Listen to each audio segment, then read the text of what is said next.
Je l'ai contaminé. L'Afrique, c'est un monde en soi, hein. C'est plus d'1 milliard d'habitants répartis dans 54 pays qui sont très différents. On sait qu'environ la moitié des tests réalisés sur le continent africain ont été dans seulement 2 pays, l'Afrique du Sud et le Ghana.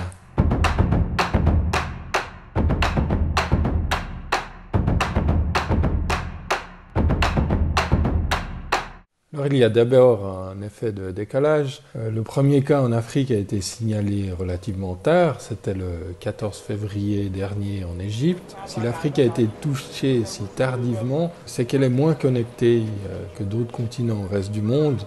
On l'a vu, le coronavirus se propage par les liaisons aériennes.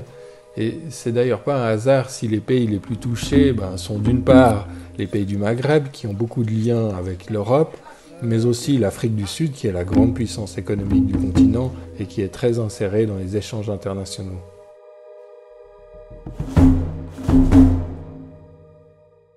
D'un côté, les locomotives économiques, comme l'Afrique du Sud, le Nigeria, les pays du Maghreb, où le flux de personnes qui arrivent et qui sortent de ces pays est important.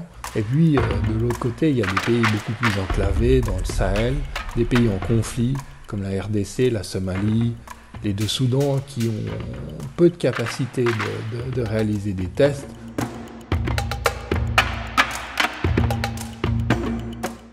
Effectivement, la moitié de la population africaine a moins de 19 ans. En Europe, l'âge médian, c'est 42 ans. Cette jeunesse africaine est évidemment un atout contre le Covid-19, puisqu'on sait que le coronavirus provoque des complications, surtout chez les personnes âgées. Et on voit d'ailleurs en Afrique, non seulement il y a relativement peu de cas de manière générale, mais le taux de létalité est plus faible que dans d'autres régions du monde. Cela s'explique justement par cette jeunesse.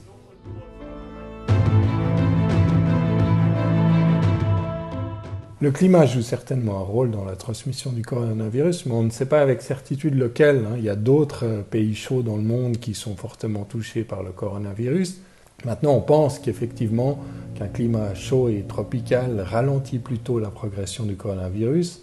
D'ailleurs, d'autres virus respiratoires, comme la grippe, se transmettent beaucoup plus facilement dans un climat sec et froid.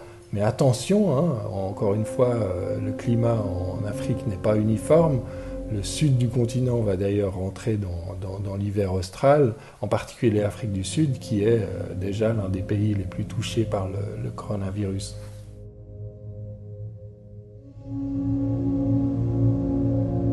Le grand danger qui guette les pays africains, c'est l'effondrement de leur système de santé. Est-ce qu'ils pourront faire face si les cas qui nécessitent des hospitalisations explosent? C'est toute la question, parce qu'on sait que les capacités hospitalières des pays africains sont limitées, même si là aussi il y a de grandes disparités. Et dans certains pays, il n'y a tout simplement pas de respirateur artificiel, comme en Érythrée, en Guinée-Bissau ou à Djibouti, alors qu'en Afrique du Sud, le pays peut compter sur 3200 respirateurs artificiels.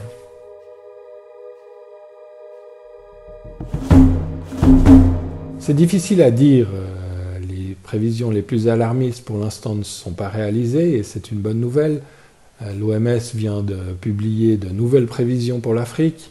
Elle met en garde 190 000 personnes pourraient mourir dans la première année de la pandémie. C'est son scénario le plus pessimiste.